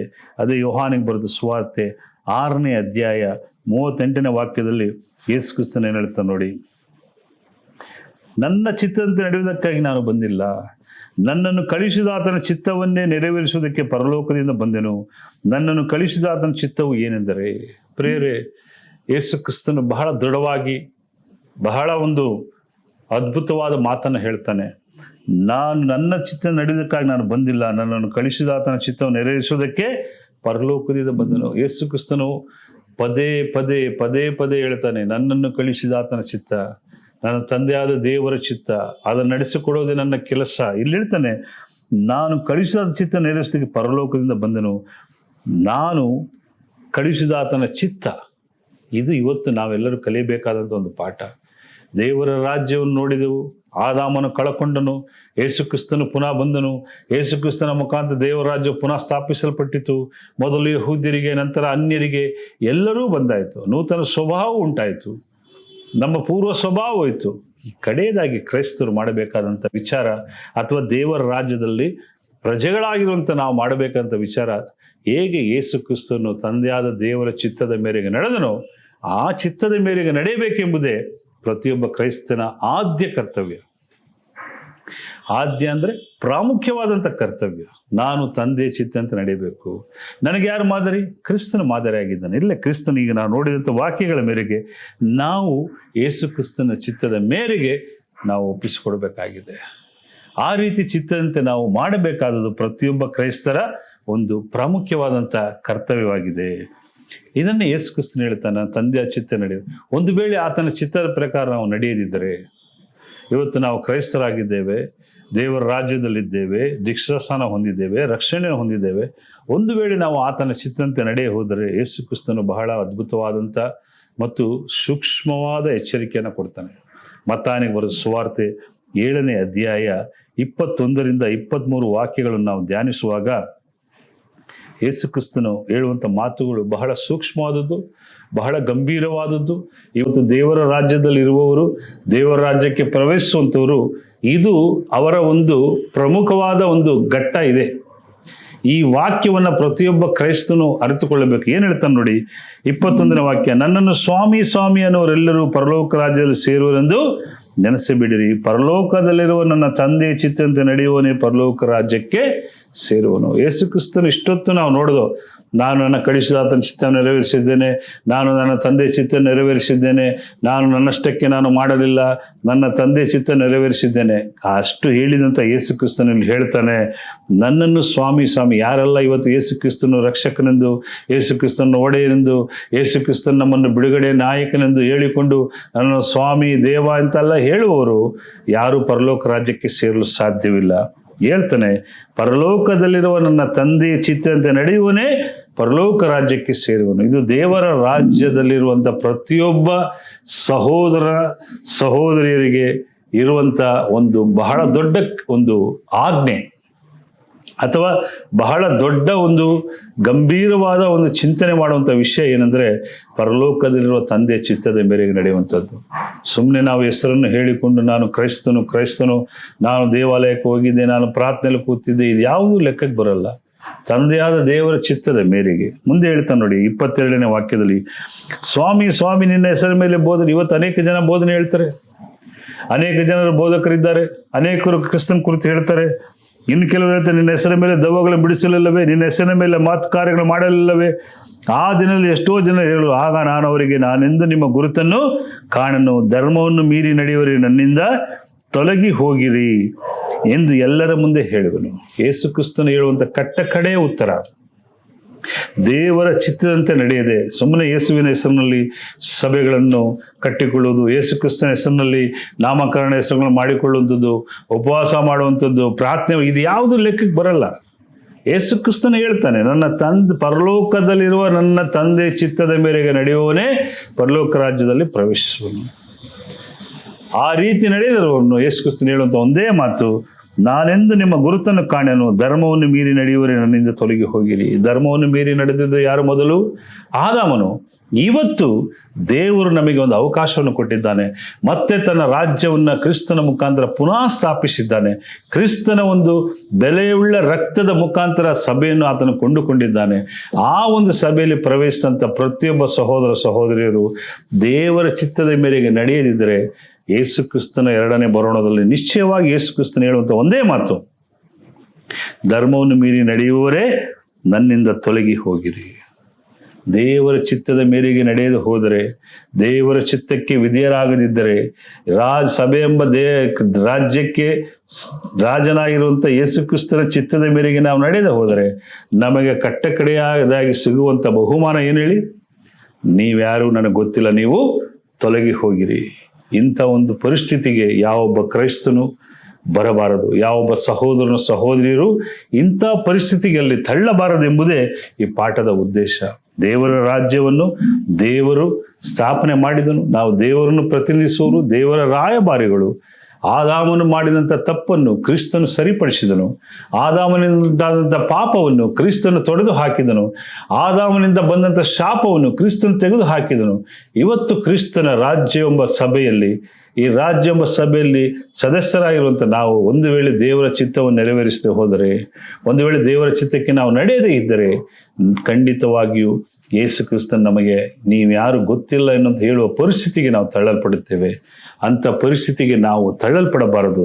ನನ್ನ ಪ್ರಿಯ ಸಹೋದರ ಸಹೋದರಿಯರೇ, ಪ್ರಿಯ ವೀಕ್ಷಕರೇ, ನಾವು ಅರಿತುಕೊಳ್ಳಬೇಕಾದ ವಿಚಾರ, ಈ ಒಂದು ರಾಜನು ಹೇಗೆ ತನ್ನ ತಂದೆಯ ಚಿತ್ತವನ್ನು ನೆರವೇರಿಸಿದನು, ಈ ಒಂದು ರಾಜನು ಹೇಗೆ ದೇವರ ಚಿತ್ತವನ್ನು ನೆರವೇರಿಸಿದನು, ಅದೇ ರೀತಿ ನಾವು ರಾಜನು ಹೇಗೆ ತನ್ನ ಚಿತ್ತವನ್ನು ದೇವರ ಚಿತ್ತ ನೆರವೇರಿಸಿದನು, ಅದೇ ರೀತಿ ನಾವು ದೇವರ ಚಿತ್ತ ನೆರವೇರಿಸುವ ಹಂಗಿನಲ್ಲಿದ್ದೇವೆ. ಖಂಡಿತವಾಗಿಯೂ ಈ ಚಿತ್ತವನ್ನು ನೆರವೇರಿಸಲೇಬೇಕು. ಯಾವುದೇ ಸಬೂಬನ್ನು ಹೇಳಲು ಸಾಧ್ಯವಿಲ್ಲ. ಯಾವ ರೀತಿ? ನಮ್ಮ ಸ್ವಂತ ಚಿತ್ತವನ್ನು ಮಾಡಬಾರದಷ್ಟೇ. ನಮಗೆ ಬೇಕಾದ ಹಾಗೆ ಬೋಧನೆ, ನಮಗೆ ಬೇಕಾದಂಥ ತಿರುಚಿ ವಾಕ್ಯಗಳನ್ನು ಹೇಳುವಂಥದ್ದು, ನಮಗೆ ಇಷ್ಟವಾದ ರೀತಿಯಲ್ಲಿ ನಾವು ಬೋಧಿಸಿಕೊಂಡು ಹೋಗೋದು, ಇದು ಯಾವುದು ದೇವರ ಮುಂದೆ ನಡೆಯುವುದಿಲ್ಲ. ನಾವು ಯಾವುದೇ ಬೋಧಿಸಿದರೂ ಅದನ್ನು ನಾವು ದೇವರ ಚಿತ್ತಕ್ಕೆ ಸರಿಯಾಗಿದೆ ಎಂಬುದಾಗಿ ಅರಿತುಕೊಂಡು ಜೀವಿಸುವಂಥದ್ದು ನಮ್ಮೆಲ್ಲರ ಕರ್ತವ್ಯವಾಗಿದೆ. ನಾವು ಯಾವ ರೀತಿ ನಮ್ಮನ್ನು ನಾವು ಅರ್ಪಿಸಿಕೊಳ್ಳಬೇಕು, ಈ ರಾಜ್ಯದಲ್ಲಿ ನಾವು ನಮ್ಮನ್ನು ಯಾವ ರೀತಿ ದೇವರನ್ನು ಆರಾಧಿಸಬೇಕು, ದೇವರನ್ನು ಯಾವ ರೀತಿ ಸ್ತುತಿಸಬೇಕು ಎಂಬುದಾಗಿ ನೋಡಿದಾಗ ರೋಮಾಪುರದವರಿಗೆ ಬರೆದ ಪತ್ರಿಕೆ 12ನೇ ಅಧ್ಯಾಯ 1 ಮತ್ತು 2ನೇ ವಾಕ್ಯವನ್ನು ಧ್ಯಾನಿಸೋಣ. ರೋಮಾಪುರದವರಿಗೆ ಬರೆದ ಪತ್ರಿಕೆ 12ನೇ ಅಧ್ಯಾಯ 1, 2. ಆದ್ದರಿಂದ ಸಹೋದರರೇ, ದೇವರ ಕನಿಕರನ್ನು ನಿಮ್ಮ ನೆನಪಿಗೆ ತಂದು ನಿಮ್ಮನ್ನು ಬೇಡಿಕೊಳ್ಳುವುದೇನೆಂದರೆ, ನೀವು ನಿಮ್ಮ ದೇಹಗಳನ್ನು ದೇವರಿಗೆ ಮೆಚ್ಚುಗೆಯಾಗಿಯೂ ಮೀಸಲಾಗಿಯೂ ಇರುವ ಸಜೀವ ಯಜ್ಞವಾಗಿ ಅರ್ಪಿಸಿರಿ. ಇದೇ ನಿಮ್ಮ ವಿವೇಕಪೂರ್ವವಾದ ಆರಾಧನೆಯು. ಇಹಲೋಕದ ನಡವಳಿಕೆಯನ್ನು ಅನುಸರಿಸದೆ ನೂತನ ಮನಸ್ಸನ್ನು ಹೊಂದಿಕೊಂಡು ಪರಲೋಕ ಭಾವದವರಾಗಿರಿ. ಈಗಾದರೆ ದೇವರ ಚಿತ್ತಾನುಸಾರವಾದುದು, ಅಂದರೆ ಉತ್ತಮವಾದುದು, ಮೆಚ್ಚುಗೆಯಾದುದು, ದೋಷವಿಲ್ಲದು ಯಾವುದೆಂದು ವಿವೇಚಿಸಿ ತಿಳಿದುಕೊಳ್ಳುವಿರಿ. ಈ ವಾಕ್ಯ ಬಹಳ ದೊಡ್ಡ ಅರ್ಥವನ್ನು ಕೊಡುತ್ತದೆ. ದೇವರ ರಾಜ್ಯದ ದೇವರ ಚಿತ್ತವನ್ನು ನಾವು ಅರಿತುಕೊಳ್ಳಬೇಕಾದರೆ ನಾವು ಮಾಡಬೇಕಾಗಿರುವಂಥ ಕಾರ್ಯ ಏನು? ಇಲ್ಲಿ ಪೌಲನು ಮಾತಾಡ್ತಾನೆ, ದೇವರ ಚಿತ್ತ ನನಗೆ ಗೊತ್ತಿಲ್ಲ ಸ್ವಾಮಿ, ನನಗೆ ಅದರ ಚಿತ್ತವನ್ನು ಅರಿತಿಲ್ಲ ಅಂತ ಹೇಳಿದ್ರೆ ಅವನು ಹೇಳ್ತಾನೆ, ಮೊದಲನೇದಾಗಿ ನೀವು ನಿಮ್ಮ ದೇಹಗಳನ್ನು ದೇವರಿಗೆ ಮೀಸಲಾಗಿ ಮೆಚ್ಚುಗೆ ಆಗಿರುವ ಸಜೀವ ಯಜ್ಞವಾಗಿ ಅರ್ಪಿಸಿರಿ. ದೇವರಿಗೆ ಮೀಸಲಾದಂಥ ಒಂದು ಸಜೀವ ಯಜ್ಞವಾಗಿ ಯಾವುದನ್ನು ಅರ್ಪಿಸಬೇಕು? ನಮ್ಮ ಈ ದೇಹಗಳನ್ನು ಅರ್ಪಿಸಬೇಕು. 2ನೇ ವಾಕ್ಯ ಹೇಳ್ತಾನೆ, ಇಹಲೋಕದ ನಡವಳಿಕೆಯನ್ನು ಅನುಸರಿಸದೆ ನೂತನ ಮನಸ್ಸನ್ನು ಹೊಂದಿಕೊಂಡು ಪರಲೋಕ ಭಾವದವರಾಗಿರ್ರಿ. ಈಗಾದರೆ ದೇವರ ಚಿತ್ತಾನುಸಾರವಾದ್ದು, ಅಂದರೆ ಉತ್ತಮವಾದದ್ದು, ಮೆಚ್ಚುಗೆಯಾದದ್ದು, ದೋಷವಿಲ್ಲದು ಯಾವುದೆಂದು ವಿವೇಚಿಸಿ ತಿಳಿದುಕೊಳ್ಳಿರಿ. ಈ ವಾಕ್ಯ ಏನು ಹೇಳ್ತಂದ್ರೆ, ನಾವು ನೂತನ ಮನಸ್ಸನ್ನು ಹೊಂದಿಕೊಂಡು ಪರಲೋಕ ಭಾವದವರಾದಾಗ ದೇವರ ಚಿತ್ತಾನುಸಾರ ಏನು ಅಂತ ಅರ್ಥ ಆಗುತ್ತೆ. ದೇವರ ಚಿತ್ತವನ್ನು ಅರಿತುಕೊಳ್ಳಬೇಕಾದರೆ ನೂತನ ಮನಸ್ಸನ್ನು ಹೊಂದಿಕೊಂಡು ಪರಲೋಕ ಭಾವದವರಾಗಬೇಕು. ನಾವು ನೂತನ ಮನಸ್ಸನ್ನು ಹೊಂದಿಕೊಂಡು ಪರಲೋಕ ಭಾವದವರಾಗಬೇಕಾದರೆ ನಾವು ಮಾಡಬೇಕಾಗಿರೋ ಕಾರ್ಯಗಳೇನು? ದೇವರ ಚಿತ್ತವನ್ನು ನೆರವೇರಿಸಬೇಕು. ಅದನ್ನೇ ಯೇಸು ಕ್ರಿಸ್ತನು ಮತ್ತಾಯನಿಗೆ ಬರೆದ ಸುವಾರ್ತೆ 36ರಿಂದ 46 ಮಾತನಾಡಬೇಕಾದ್ರೆ ಗೆತ್ಸೇಮನೆ ತೋಟದಲ್ಲಿ ಈ ವಿಚಾರಗಳನ್ನು ನೋಡಿ, ಮತ್ತಾಯ 26ನೇ ಅಧ್ಯಾಯ 36ರಿಂದ 46 ವಾಕ್ಯಗಳನ್ನು ನಾವು ಧ್ಯಾನಿಸುವಂಥ ಸಂದರ್ಭದಲ್ಲಿ ಅಲ್ಲಿ ಯೇಸು ಕ್ರಿಸ್ತನು ತನ್ನ ಒಂದು ಶಿಷ್ಯರೊಂದಿಗೆ ಹೋಗಿ ಪ್ರಾರ್ಥಿಸುವಂಥ ಸಂದರ್ಭದಲ್ಲಿ 39ನೇ ವಾಕ್ಯದಲ್ಲಿ ಅದ್ಭುತವಾದ ಮಾತನ್ನು ಹೇಳುತ್ತಾನೆ. ಸ್ವಲ್ಪ ಮುಂದೆ ಹೋಗಿ ಬೋರ್ಲು ಬಿದ್ದು, ನನ್ನ ತಂದೆಯೇ, ಸಾಧ್ಯವಾಗಿದ್ದರೆ ಈ ಪಾತ್ರನನ್ನು ಬಿಟ್ಟು ಹೋಗಲಿ, ಹೇಗೂ ನನ್ನ ಚಿತ್ತದಂತಾಗಂತೆ ನಿನ್ನ ಚಿತ್ತದಂತೆ ಆಗಲಿ ಎಂದು ದೇವರನ್ನು ಪ್ರಾರ್ಥಿಸಿದನು. ಯೇಸು ಕ್ರಿಸ್ತನು ಪ್ರಾರ್ಥಿಸುವಾಗಲೂ ಸಹ ಆತನು ತನ್ನ ಚಿತ್ತವನ್ನು ಹೇಳಲಿಲ್ಲ. ದೇವರೇ, ನನ್ನ ಚಿತ್ತದಂತಾಗದಂತೆ ಯಾರ ಚಿತ್ತವಾಗಲಿ? ನಿನ್ನ ಚಿತ್ತವಾಗಲಿ. ಇದು ಯೇಸು ಕ್ರಿಸ್ತದಂಥ ಮನಸ್ಸು, ಯೇಸು ಕ್ರಿಸ್ತದಂಥ ಕಾರ್ಯ. ಈ ಒಂದು ಚಿತ್ತವನ್ನು ಯಾರೆಲ್ಲ ನೆರವೇರಿಸ್ತಾರೋ ಅವರಿಗೆ ದೇವರು ನೂತನ ಸ್ವಭಾವನ ಮನಸ್ಸನ್ನು ಕೊಡುತ್ತಾನೆ, ಪರಲೋಕ ಭಾವವನ್ನು ಕೊಡುತ್ತಾನೆ. ಅವರು ಮಾಡಬೇಕಾಗಿರೋ ಕಾರ್ಯ ಇಷ್ಟೇ, ದೇವರ ಚಿತ್ತವನ್ನು ಏನೆಂದು ತಿಳಿದುಕೊಳ್ಳಬೇಕು ಅಲ್ವೇ. ಯೇಸು ಕ್ರಿಸ್ತನು ಗೆತ್ಸೇಮನೆ ತೋಟದವರೆಗೂ ಸೈತಾನ ಆತನು ಶೋಧಿಸ್ತಾ ಇದ್ದನು. ಆದರೆ ಆತನು ಇದ್ದಂಥ ಒಂದೇ ಆಶಯ ದೇವರ ಚಿತ್ತವನ್ನು ನೆರವೇರಿಸುವಂಥದ್ದು. ಇವತ್ತು ನನ್ನ ಪ್ರಿಯ ಸಹೋದರ ಸಹೋದರಿಯರೇ, ನಾವು ದೇವರ ಚಿತ್ತವನ್ನು ನೆರವೇರಿಸುವಂಥವರಾಗಿದ್ದೇವೆ. ಈ ರಾಜ್ಯದ ರಾಜನ ಚಿತ್ತವನ್ನು ನೆರವೇರಿಸುವಂಥವರಾಗಿದ್ದೇವೆ. ಈ ಚಿತ್ತವನ್ನು ನೆರವೇರಿಸಿದಲ್ಲಿ ಯೇಸು ಕ್ರಿಸ್ತ ನಿಸ್ಸಂಶಯವಾಗಿ ನಮಗೆ ಕಡೆಯ ದಿನದಲ್ಲಿ ಧರ್ಮವನ್ನು ಮೀರಿ ನಡೆಯುವವರೇ ನೀವು ಯಾರು ನನಗೆ ಗೊತ್ತಿಲ್ಲ, ತೊಲಗಿ ಹೋಗಿರಂತಾನೆ. ದೇವರ ಚಿತ್ತವನ್ನು ನಾವು ಅರಿಯಬೇಕಾದ, ನಾವು ಮಾಡಬೇಕಾದ ಕಾರ್ಯ ರೋಮದವರಿಗೆ ಬರೆದ ಪತ್ರಿಕೆ 12ನೇ ಅಧ್ಯಾಯ 1-2 ಹೇಳುವ ಪ್ರಕಾರ ನಮ್ಮ ದೇಹಗಳನ್ನು ನಾವು ಸಜೀವ ಯಜ್ಞವನ್ನಾಗಿ ಮೀಸಲನ್ನಾಗಿಯೂ ದೇವರಿಗೆ ಅರ್ಪಿಸುವಂಥದ್ದು. ಮತ್ತು ನಾವು ಪರಲೋಕ ಭಾವವನ್ನು ನೂತನ ಸ್ವಭಾವ ಹೊಂದಿಕೊಂಡಾಗ ದೇವರ ಚಿತ್ತ ಏನುವುದು ನಮಗೆ ಅರ್ಥವಾಗುತ್ತೆ. ಆದರೆ ನಮ್ಮ ಮನಸ್ಸಿನಲ್ಲಿ ನೂತನ ಸ್ವಭಾವ ಪರಲೋಕ ಭಾವಗಳಿದ್ದಾಗ ಮಾತ್ರ ದೇವರ ಚಿತ್ತ ನಮಗೆ ಗೋಚರಿಸುವಂಥದ್ದಾಗಿದೆ. ಆದ್ದರಿಂದ ನಾವು ಈ ಸಂದರ್ಭದಲ್ಲಿ ಅರಿತುಕೊಳ್ಳುವಂಥ ವಿಚಾರ, ಈ ದೇವರ ರಾಜ್ಯವು ಸಭೆಗೆ ಹೋಲಿಸಲ್ಪಟ್ಟಿದೆ. ಮತ್ತಾಯನಿಗೆ ಬರೆದ ಸುವಾರ್ತೆ ಯೇಸು ಕ್ರಿಸ್ತನ ಹೇಳಿದಂಥ ಮಾತು, ಮತ್ತಾಯ 16ನೇ ಅಧ್ಯಾಯ 18ನೇ ವಾಕ್ಯದಲ್ಲಿ ಯೇಸು ಕ್ರಿಸ್ತನು ಹೇಳ್ತಾನೆ, ಪೇತ್ರನೇ, ಈ ಬಂಡೆಯ ಮೇಲೆ ನನ್ನ ಸಭೆಯನ್ನು ಕಟ್ಟುವೆನು, ಪಾತಾಳ ಲೋಕದ ಬಲವು ಅದನ್ನು ಸೋಲಿಸಲಾರದು. ಅಂದರೆ ದೇವರ ರಾಜ್ಯವನ್ನು ಕುರಿತು ದೇವರ ರಾಜ್ಯವು, ದೇವರ ಸಭೆಯು ಎರಡೂ ಒಂದೇ ಆಗಿದೆ. ಸಭೆ ಅಂದರೆ ಕರೆಯಲ್ಪಟ್ಟವರು, ದೇವರ ರಾಜ್ಯಕ್ಕೆ ಕರೆಯಲ್ಪಟ್ಟವರು. ಸಭೆ ಅಂದರೆ ಕರೆಯಲ್ಪಟ್ಟವರು. ಆ ಕರೆಯಲ್ಪಟ್ಟವರು ದೇವರ ರಾಜ್ಯಕ್ಕೆ ಸೇರಿಸಲ್ಪಟ್ಟರು. ಇವತ್ತು ನೀವು ಕರೆಯಲ್ಪಟ್ಟವರಾಗಿದ್ದೇವೆ. ಯೇಸು ಕ್ರಿಸ್ತನು ಈ ಬಂಡೆಯ ಮೇಲೆ ನನ್ನ ಸಭೆ ಅಂದರೆ ಕ್ರಿಸ್ತನ ಸಭೆ. ಸಭೆ ಯಾರದು? ಕ್ರಿಸ್ತನದು. ಕ್ರಿಸ್ತನ ಸಭೆ ಎಂಬ ಈ ರಾಜ್ಯಕ್ಕೆ ಕರೆದಿದ್ದಾನೆ. ಪಾತಾಳ ಲೋಕದ ಬಲವು ಅದನ್ನು ಸೋಲಿಸಲಾರದು. ಈ ಒಂದು ಸಭೆ ಎಂಬ ರಾಜ್ಯಕ್ಕೆ ನಾವು ಸೇರಬೇಕು. ಆ ಸೇರುವಂಥ ಸಂದರ್ಭದಲ್ಲಿ ಅದಕ್ಕಿರಬೇಕಾದಂಥ ಅರ್ಹತೆಗಳನ್ನು ನಾವು ನೋಡಿದ್ದೇವೆ. ಯಾವೊಬ್ಬ ಮನುಷ್ಯನು ಯೇಸು ಕ್ರಿಸ್ತನನ್ನು ರಕ್ಷಕನೆಂದು ಈ ಲೋಕದಲ್ಲಿ ನನಗೋಸ್ಕರ ಬಂದು ನನ್ನ ಪಾಪಗಳಿಗೋಸ್ಕರ ಸತ್ತು ಪುನರುತ್ಥಾನ ಹೊಂದಿ ಹೋದನು, ಆತನ ನಂಬುವ ಮುಖಾಂತರ, ದೀಕ್ಷಾಸ್ನಾನದ ಮುಖಾಂತರ ನನ್ನಲ್ಲಿ ಪಾಪ ಪರಿಹಾರ ಉಂಟಾಗಿ ದೇವರ ರಾಜ್ಯಕ್ಕೆ ಸೇರಿತ ನಂಬುತ್ತಾನೋ ಅವನು ಈ ಸಭೆಯಲ್ಲಿ ಸೇರಿಸಲ್ಪಡುತ್ತಾನೆ. ಈ ಸಭೆ ಮತ್ತು ದೇವರ ರಾಜ್ಯ ಇವೆರಡು ಹೇಗೆ ಸಂಬಂಧಪಟ್ಟಿದೆ? ಸಭೆ ಮತ್ತು ದೇವರ ರಾಜ್ಯಕ್ಕಿರುವಂಥ ಹೋಲಿಕೆಗಳು ಏನು? ಅನೇಕರಲ್ಲಿ ಪ್ರಶ್ನೆಗಳು ಉಂಟು. ದೇವರ ರಾಜ್ಯವೇ ಬೇರೆ, ಸಭೆಯೇ ಬೇರೆ. ಇಲ್ಲ, ಸಭೆ ಅಂದರೆ ಕರೆಯಲ್ಪಟ್ಟವರು. ಎಕ್ಲೇಶ ಎಂಬುದಾಗಿ ಗ್ರೀಕ್ ಪದ ಹೇಳುತ್ತೆ. ಈ ಕರೆಯಲ್ಪಟ್ಟವರು ಈ ಸಭೆಗೆ ರಾಜ್ಯಕ್ಕೆ ಸೇರಿಸಲ್ಪಟ್ಟರು. ಈ ರಾಜ್ಯವು ಸಭೆಯು ಹೇಗಿದೆ ಎಂಬುದನ್ನು ಒಂದು ಅಧ್ಯಾಯ ಉಂಟು, ಸಭೆ ಮತ್ತು ದೇವರ ರಾಜ್ಯ ಎಂಬುದಾಗಿ. ಆ ಅಧ್ಯಾಯದಲ್ಲಿ ಸಂಪೂರ್ಣ ವಿವರವನ್ನು ನೀವು KSBM ಮುಖಾಂತರ ಈ ಒಂದು ಕರ್ನಾಟಕ ಪ್ರೀಚರ್ಸ್ ಮತ್ತು ಮಿಷನ್ಸ್, ಕರ್ನಾಟಕ ಸ್ಟೇಟ್ ಪ್ರೀಚರ್ಸ್ ಮತ್ತು ಮಿಷನ್ಸ್ ಮುಖಾಂತರ ಖಂಡಿತವಾಗಲೂ ಆ ಅಧ್ಯಯನ ಒಂದು ಉಂಟು. ಸಭೆ ಮತ್ತು ದೇವರ ರಾಜ್ಯ ಹೇಗೆ ಸರಿಸಮಾನವಾಗಪಟ್ಟಿದೆ. ಈಗ ನಾನು ಒಂದು ಸೂಚಕವಾಗಿ ನಿಮಗೆ ಹೇಳಿದ್ದೇನೆ. ಸೂಚಕವಾಗಿ ಸಭೆಯು ದೇವರ ರಾಜ್ಯವು ಒಂದೇ. ಸಭೆಗೆ ತಲೆ ಕ್ರಿಸ್ತನು, ರಾಜ್ಯಕ್ಕೆ ರಾಜನು ಯೇಸು ಕ್ರಿಸ್ತನು. ಈ ರಾಜ್ಯವನ್ನು 1 ಕೊರಿಂಥ 15-24 ವಾಕ್ಯದಲ್ಲಿ ಕಡೆಯದ 1 ಕೊರಿಂಥ 15-24 ನಾವು ಧ್ಯಾನಿಸೋಣ.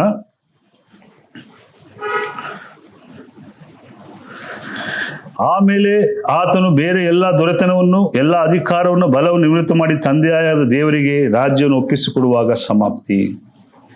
ತಂದೆಯಾದ ದೇವರಿಗೆ ಈ ರಾಜ್ಯವೆಂಬ ಸಭೆಯನ್ನು ಒಪ್ಪಿಸಿಕೊಡುವಾಗ ಈ ಯುಗವು ಸಮಾಪ್ತಿ ಆಗುತ್ತೆ. ಈ ರಾಜ್ಯವನ್ನು ಒಪ್ಪಿಸಿಕೊಡಬೇಕಾದರೆ ನಾವೆಲ್ಲರೂ ದೇವರ ಚಿತ್ತವನ್ನು ನೆರವೇರಿಸಿ ದೇವರ ಸ್ವರೂಪದಲ್ಲಿದ್ದು ನಡೆಯುವಂಥವರಾಗಬೇಕು. ಒಪ್ಪಿಸಿಕೊಡುವಾಗ ನಾವು ಅಲ್ಲಿ ಸೇರುತ್ತೇವೆ. ಒಂದು ವೇಳೆ ಆ ಸಮಯದಲ್ಲಿ ನಾವು ನಿರಾಕರಿಸಲ್ಪಟ್ಟವರೇ, ನಮಗಿಂತ ನತದೃಷ್ಟರು ಯಾರೂ ಇಲ್ಲ. ಆದ್ದರಿಂದ ದೇವರ ರಾಜ್ಯದ 4-5 ಭಾಗಗಳನ್ನು ನಾವು ನೋಡಿದ್ದೇವೆ. ಭೂಮಿಯ ಮೇಲೆ ದೇವರ ರಾಜ್ಯ, ಏದೆನ್ ತೋಟವು ದೇವರ ರಾಜ್ಯಕ್ಕೆ ಹೋಲಿಕೆಯಾಗಿತ್ತು. ನಂತರ ಮನುಷ್ಯನು ಆ ರಾಜ್ಯವನ್ನು ಹೇಗೆ ಕಳೆದುಕೊಂಡನು, ಯಾವ ಮುಖಾಂತರ ಕಳೆದುಕೊಂಡನು ಎಂಬುದನ್ನು ನಾವು ನೋಡಿದೆವು. ಆದರೆ ಮತ್ತೆ ದೇವರು ಈ ರಾಜ್ಯವನ್ನು ಪುನಃ ಸ್ಥಾಪಿಸುವಂಥ ವಿಚಾರದಲ್ಲಿ ಆತನು ಪ್ರವಾದಿಗಳ ಮುಖಾಂತರ, ಯೆಶಾಯನ ಮುಖಾಂತರ, ಎಜೆಕೇಲನ ಮುಖಾಂತರ, ಯೆರೆಮೀಯನ ಮುಖಾಂತರ, ದಾನಿಯೇಲನ ಮುಖಾಂತರ ಆತನು ತನ್ನ ರಾಜ್ಯವನ್ನು ಮತ್ತೆ ಸ್ಥಾಪಿಸುವ ಸುಳಿವನ್ನು ಕೊಟ್ಟನು. ಯೇಸುಕ್ರಿಸ್ತನ ಕಾಲದಲ್ಲಿ ಈ ರಾಜ್ಯವು ಅಲೆಯಂತೆ, ಆ ಒಂದು ಅಲೆಗಳು ಆ ಕಾಲದಲ್ಲಿ ಪ್ರಸರಿಸತೊಡಗಿತು. ಯೇಸುಕ್ರಿಸ್ತನ ಸುವಾರ್ತೆಯ ಬೋಧನೆಯ ದಿನದಲ್ಲಿ ದೇವರ ರಾಜ್ಯವನ್ನು ಕುರಿತೇ ಮೊದಲನೇ ಪ್ರಸಂಗವನ್ನು ಮಾಡಿದನು. ನಾವು ಅನೇಕ ಭಾಗಗಳಲ್ಲಿ ಅದನ್ನು ಕುರಿತು ಚರ್ಚೆ ಮಾಡಿದ್ದೇವೆ. ಯೇಸುಕ್ರಿಸ್ತನ ಹೇಳಿದಂಥ ಮಾತು, ಪರಲೋಕ ರಾಜ್ಯ ಸಮೀಪವಾಯಿತು, ನೀವು ಮನ ತಿರುಗಿದವರಾಗಿರಿ, ದೇವರ ಕಡೆಗೆ ತಿರುಗಿಕೊಳ್ಳಿರಿ ಎಂಬುದು ಯೇಸುಕ್ರಿಸ್ತನ ಪ್ರಥಮ ಉದ್ದೇಶವಾಗಿತ್ತು. ಇದನ್ನು ನಾವು 2ನೇ ಭಾಗದಲ್ಲಿ ನೋಡಿದ್ದು. ಮೊದಲನೇ ಭಾಗದಲ್ಲಿ ದೇವರ ರಾಜ್ಯದಿಂದ ಮನುಷ್ಯನು ಹೇಗೆ ಕಳಕೊಂಡನು ಎಂಬುದಾಗಿ, ದೇವರ ರಾಜ್ಯವನ್ನು ಮತ್ತೆ ಸ್ಥಾಪಿಸುವಂಥ ಸುಳಿವುಗಳನ್ನು ಪಾಠ 1ರಲ್ಲಿ ನೋಡುದು. ಪಾಠ 2ರಲ್ಲಿ, ಭಾಗ 2ರಲ್ಲಿ ಯೇಸುಕ್ರಿಸ್ತನು ತಾನು ಒಂದು ಸ್ವಾರ್ಥ ಸೇರಿದಲ್ಲಿ ಹೇಗೆ ದೇವರ ರಾಜ್ಯವು ಪ್ರವೇಶವಾಯಿತು, ಹೇಗೆ ಬಂತು ಎಂಬುದಾಗಿ ಯೇಸುಕ್ರಿಸ್ತನು ಹೇಳಿದಂಥ ಮಾತುಗಳು. ನಂತರ ತನ್ನ ಶಿಷ್ಯರ ಮುಖಾಂತರ, ಅಪೊಸ್ತಲರ ಮುಖಾಂತರ ಪಂಚಶತಮ ದಿನ, ಅಂದರೆ ಯೇಸುಕ್ರಿಸ್ತನು ಮರಣ ಹೊಂದಿ 50ನೇ ದಿನದಲ್ಲಿ ಪಂಚಶತಮದ ಹಬ್ಬ ಬಂತು. ಆ ದಿನದಲ್ಲಿ ಅಪೊಸ್ತಲರು ಪವಿತ್ರಾತ್ಮನ ಬಲವನ್ನು ಹೊಂದಿ ಯೆರೂಸಲೇಮ್ ಪಟ್ಟಣದಲ್ಲಿ ಯೆಶಾಯನ ಬರೆದ ಪ್ರವಾದನ ಗ್ರಂಥ 2ನೇ ಅಧ್ಯಾಯ 2 ಮತ್ತು 4ನೇ ವಾಕ್ಯದ ಮೇರೆಗೆ ಆ ಒಂದು ಪ್ರವಾದಿಸಲ್ಪಟ್ಟಂತೆ ಯೆರೂಸಲೇಮಿಂದ ಉಪದೇಶವು ದೇವರ ವಾಕ್ಯವು ಹೊರಟಿತು. ಅದು ಅಂದು ಸಭೆಯ ಅಥವಾ ರಾಜ್ಯದ ಸ್ಥಾಪನೆಯು ಅಲ್ಲಾಯಿತು. ಈ ರಾಜ್ಯಕ್ಕೆ ನಾವು ಮುಂದೆ ನೋಡಬೇಕಾದ್ರೆ ಆ ರಾಜ್ಯವು ಹೇಗೆ ಪ್ರವೇಶವಾಯಿತು ಎಂದು ನೋಡೋದು. ಆ ರಾಜ್ಯಕ್ಕೆ 3ನೇ ಭಾಗದಲ್ಲಿ ನಾವು ನೋಡಿದ್ದು ಯಹೂದ್ಯರ ಪ್ರವೇಶ ಮತ್ತು ಅನ್ಯರ ಪ್ರವೇಶ. 2ನೇ ಅಪೊಸ್ತಲಕೃತ್ಯ 2ನೇ ಅಧ್ಯಾಯದಲ್ಲಿ ಯಹೂದ್ಯರ ಪ್ರವೇಶ, 10 ಮತ್ತು ಅಪೊಸ್ತಲಕೃತ್ಯ 10ನೇ ಮತ್ತು 11ನೇ ವಾಕ್ಯದಲ್ಲಿ ಅನ್ಯರ ಪ್ರವೇಶ, ಕೊರ್ನೇಲನ ಮನೆಯ ಮುಖಾಂತರ, ಇಷ್ಟು ಕಾರ್ಯಗಳನ್ನು ನಾವು ನೋಡಿದ್ದು. 4ನೇ ಭಾಗದಲ್ಲಿ ನಾವು ರಾಜನ ಒಂದು ಸ್ವರೂಪ, ದೇವರ ಸ್ವರೂಪದಲ್ಲಿ ನಮ್ಮನ್ನು ಉಂಟು ಮಾಡಿದನು, ಆ ಸ್ವರೂಪವನ್ನು ಆದಾಮನು ಹಾಳಿ ಮಾಡಿಕೊಂಡನು, ಮನುಷ್ಯನು ಆ ಸ್ವರೂಪವನ್ನು ಕೆಡಿಸಿಕೊಂಡನು. ಮತ್ತೆ ಆ ಸ್ವರೂಪವನ್ನು ದೇವರು ನಮಗೆ ಕೊಟ್ಟಿದ್ದನು. ಯಾರ ಮುಖಾಂತರ ಎಂದರೆ ಅದು ಕ್ರಿಸ್ತನ ಮುಖಾಂತರ. ಕೊಲೊಸ್ಸೆಯವರಿಗೆ 1ನೇ ಅಧ್ಯಾಯ 15ನೇ ವಾಕ್ಯದ ದೇವರ ಪ್ರತಿರೂಪನಾದಂಥ ಕ್ರಿಸ್ತನು, ದೇವರ ಅದೃಶ್ಯನಾದ ದೇವರ ಒಂದು ಪ್ರತಿ ಸ್ವರೂಪನು ಕ್ರಿಸ್ತನಾಗಿದ್ದನು. ದೇವರು ಆ ಸ್ವರೂಪವನ್ನು ಕ್ರಿಸ್ತನಲ್ಲಿ ಇಟ್ಟಿದ್ದನು. ಕ್ರಿಸ್ತನಲ್ಲಿ ನಂಬಿಕೆ ಇಟ್ಟು ಕ್ರಿಸ್ತನಲ್ಲಿ ಸ್ವರೂಪ ರಕ್ಷಸಾನ ಹೊಂದಿ ರಕ್ಷಣೆ ಹೊಂದಿ ಸಭೆಗೆ ಬರುವಂಥವರು, ಅವರು ದೇವರ ಸ್ವಾರೂಪವನ್ನು ಹೊಂದಿ ದೇವರ ಸನ್ನಿಧಾನಕ್ಕೆ ಬರುತ್ತಾರೆ. ಇದನ್ನು ನಾವು 3ನೇ ಪಾಠದಲ್ಲಿ ನೋಡಿದೆವು. 5ನೇ ಪಾಠದಲ್ಲಿ ದೇವರ ಚಿತ್ತ ಏನೆಂಬುದಾಗಿ ನಾವು ಬಹಳ ಆಳವಾಗಿ ನೋಡಿದೆವು. ಅದರಲ್ಲಿ ನಮಗೆ ಬಹಳ ದೊಡ್ಡ ಮಾದರಿ ಯೇಸುಕ್ರಿಸ್ತನೇ. ಯೇಸುಕ್ರಿಸ್ತನು 4 ಸ್ಥಳಗಳಲ್ಲಿ ನಾವು ನೋಡಿದಂಥ ವಾಕ್ಯಗಳನ್ನು, ಆ ಪಾಠಗಳನ್ನು ನೋಡಿದೆವು. ನಾನು ನನ್ನ ಚಿತ್ತವನ್ನು ನೆರವೇರಿಸಕ್ಕೆ ಬಂದಿಲ್ಲ, ನನ್ನ ತಂದೆಯ ಚಿತ್ತವನ್ನು ನೆರವೇರಿಸುವುದಕ್ಕೆ ನಾನು ಬಂದಿದ್ದೇನೆ ಎಂಬುದಾಗಿ ಯೇಸುಕ್ರಿಸ್ತನು ಹೇಳಿದಂಥ ಈ ಒಂದು ಮಾತು ನಮ್ಮೆಲ್ಲರಿಗೂ ಮಾದರಿ. ಈ ದೇವರ ರಾಜ್ಯ ಎಂಬ ಅಧ್ಯಯನದಲ್ಲಿ ನಾವು 5 ಭಾಗಗಳಲ್ಲಿ ತಿಳಿದುಕೊಂಡ ವಿಚಾರಗಳ ಪ್ರಕಾರ ಆದಾಮನಿಂದ ಕಳೆದು ಹೋದಂಥ ನಮ್ಮ ಸ್ವರೂಪ, ಆದಾಮನಿಂದ ಕಳೆದು ಹೋದಂಥ ದೇವರ ಸಾನ್ನಿಧ್ಯ, ಆದಾಮನಿಂದ ಕಳೆದು ಹೋದಂಥ ದೇವರ ರಾಜ್ಯ ಎಂಬ ಬಾಧ್ಯತೆಯನ್ನು ಈ ದಿನಗಳಲ್ಲಿ ಕ್ರಿಸ್ತನ ಮುಖಾಂತರ ನಮಗೆ ದೇವರು ಆ ಅವಕಾಶವನ್ನು ಕೊಟ್ಟಿದ್ದಾನೆ.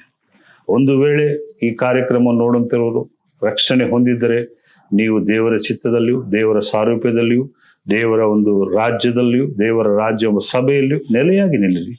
ಒಂದು ವೇಳೆ ಯಾರಾದರೂ ಈ ಒಂದು ಚಿತ್ತಕ್ಕೆ ಬರದಿದ್ದರೆ, ಈ ಕಾರ್ಯವನ್ನು ಅರಿಯದಿದ್ದರೆ, ದಯವಿಟ್ಟು ನಮ್ಮನ್ನು ಸಂಪರ್ಕಿಸಿ. KSBM ಈ ಒಂದು ರೀತಿಯಾದಂಥ ಅಧ್ಯಯನದ ಮುಖಾಂತರ ಕರ್ನಾಟಕದ ಭಾಗದಲ್ಲಿ ಅನೇಕ ಜನರಿಗೆ ಸ್ವಾರ್ಥ ಕಾರ್ಯವನ್ನು ತಿಳಿಸ್ತಾ ಬರುತ್ತಿದೆ. ಈ KSBM ಕಾಲೇಜ್ನಲ್ಲಿ ದಯವಿಟ್ಟು ಯಾರಾದರೂ ಈ ರೀತಿಯಾದ ಅಧ್ಯಯನಗಳಿಗೆ ಇಚ್ಛೆಯುಳ್ಳವರಾಗಿದ್ದರೆ, ಆಸಕ್ತಿಯುಳ್ಳವರಾಗಿದ್ದರೆ, ನಿಮಗೆ ನಾವು ಕೆಳಗೆ ಕೊಡುವಂಥ ವಿಳಾಸದಲ್ಲಿಯೂ ನಮ್ಮ ಒಂದು ವೆಬ್ಸೈಟ್ಗಳಲ್ಲಿಯೂ ಪ್ರವೇಶ ಮಾಡಿ ನೀವು ಈ ರೀತಿಯಾದ ಅಧ್ಯಯನಗಳಿಗೆ ನಿಮ್ಮನ್ನು ನೀವು ಪ್ರವೇಶ ಪಡೆದುಕೊಳ್ಳಬಹುದು. ಅದು ಸ್ತ್ರೀಯರಾಗಲಿ, ಪುರುಷರಾಗಲಿ, ಯೌವನಸ್ಥರಾಗಲಿ, ವಯೋವೃದ್ಧರಾಗಲಿ ಎಲ್ಲರಿಗೂ ಮುಕ್ತವಾದ ಪ್ರವೇಶವನ್ನ ಈ ಒಂದು KSBM ನಮಗೆ ಕೊಡುವಂಥದ್ದಾಗಿದೆ. ಒಂದು ವೇಳೆ ಯಾರಾದರೂ ಈ ಒಂದು KSBM ಅಲ್ಲಿ ಸೇರಿ ಈ ಒಂದು ಅಧ್ಯಯನ ಕಲಿಯುವ ಇಚ್ಛೆಯುಳ್ಳವರಾಗಿದ್ದರೆ ದಯವಿಟ್ಟು ಕೆಳಗೆ ಕೊಡಲ್ಪಟ್ಟಂತ ಫೋನ್ ನಂಬರ್ಗಳಿಗೂ ಕೆಳಗೆ ಕೊಡಲ್ಪಟ್ಟಂತ ವೆಬ್ಸೈಟ್ಗಳಲ್ಲೂ ಸಂಪರ್ಕಿಸಿ ನೀವು ಈ ಸ್ಥಳಕ್ಕೆ ಬನ್ನಿರಿ. ಈ ಕಾರ್ಯಕ್ರಮ ನೋಡುತ್ತಿರುವಂತ ಯಾರಾದರೂ ಒಂದು ವೇಳೆ ನಾನು ರಕ್ಷಣೆಯನ್ನು ಹೊಂದಿಲ್ಲ, ದೇವರ ರಾಜ್ಯವನ್ನು ಪ್ರವೇಶ ಅಂದರೆ ನಿಮ್ಮ ಸ್ಥಳೀಯವಾಗಿರುವಂತ ಕ್ರಿಸ್ತನ ಸಭೆಗಳು, ನೀವು ಯಾವುದೇ ಕರ್ನಾಟಕದ ಯಾವುದೇ ಭಾಗದಲ್ಲಿ ಹೋದರೂ ಈ ಒಂದು ಕ್ರಿಸ್ತನ ಸಭೆಗಳು ಉಂಟು, ಅಲ್ಲಿ ಸಂಪರ್ಕಿಸಿ. ಒಂದು ವೇಳೆ ನಿಮಗೆ ಯಾವುದೇ ಕ್ರಿಸ್ತನ ಸಭೆಗಳು ಸಂಪರ್ಕಕ್ಕೆ ಬರದಿದ್ದರೆ ದಯವಿಟ್ಟು ನೀವು KSBM ಕಾಲೇಜ್ನನ್ನು ಸಂಪರ್ಕಿಸಬಹುದು. ನಿಮಗೆ ಕೆಳಗೆ ಕೊಡಲ್ಪಟ್ಟಿರುವಂತಹ ನಂಬರ್ಗಳಲ್ಲಿ ನೀವು ಸಂಪರ್ಕಿಸಿದರೆ ಕರ್ನಾಟಕದ ಯಾವುದೇ ಮೂಲೆಯಲ್ಲಾದರೂ ಯಾವುದೇ ಭಾಗದಲ್ಲಾದರೂ ಕ್ರಿಸ್ತನ ಸಭೆ ಇರುವಿಕೆಯನ್ನು ಕುರಿತು KSBM ನಿಮಗೆ ಮಾಹಿತಿಯನ್ನು ಕೊಡುತ್ತದೆ. ದಯವಿಟ್ಟು ನೀವು ಆ ಒಂದು ಕೆಳಗಿನ ನಂಬರ್ಗಳಿಗೆ ಸಂಪರ್ಕಿಸಿ ಕ್ರಿಸ್ತನ ಸಭೆಯನ್ನು ಕುರಿತು KSBM ಕುರಿತು ಆಸಕ್ತಿ ಉಳ್ಳವರು ದಯವಿಟ್ಟು ಸಂಪರ್ಕಿಸಿ. ಒಂದು ವೇಳೆ ನೀವು ಅಧ್ಯಯನ ಮಾಡಬೇಕಾದರೆ KSBM ಸಂಪರ್ಕಿಸಿ. ಒಂದು ವೇಳೆ ನಿಮಗೆ ಕ್ರಿಸ್ತನ ಸಭೆಯ ಒಂದು ಆಸಕ್ತರಾಗಿದ್ದು ಆ ಸಭೆಗಳಲ್ಲಿ ನೀವು ಹೋಗಿ ಸೇರಬೇಕೆಂದು ರಾಜ್ಯದ ಸೇರಬೇಕೆಂಬುದಿದ್ದರೆ KSBM ನಿಮಗೆ ಅದಕ್ಕೆ ಸೂಕ್ತ ಮಾಹಿತಿಯನ್ನು ನಿಮಗೆ ದಯಪಾಲಿಸುತ್ತದೆ.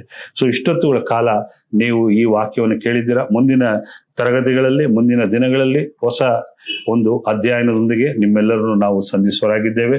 ಅಲ್ಲಿಯವರೆಗೂ ಕರ್ತನ ಕೃಪೆಯು, ಶಾಂತಿಯು, ಸಮಾಧಾನವು ನಿಮ್ಮೆಲ್ಲರಿಂದ ಇರಲಿ. ಕರ್ತನು ನಿಮ್ಮನ್ನು ಆಶೀರ್ವದಿಸಲಿ.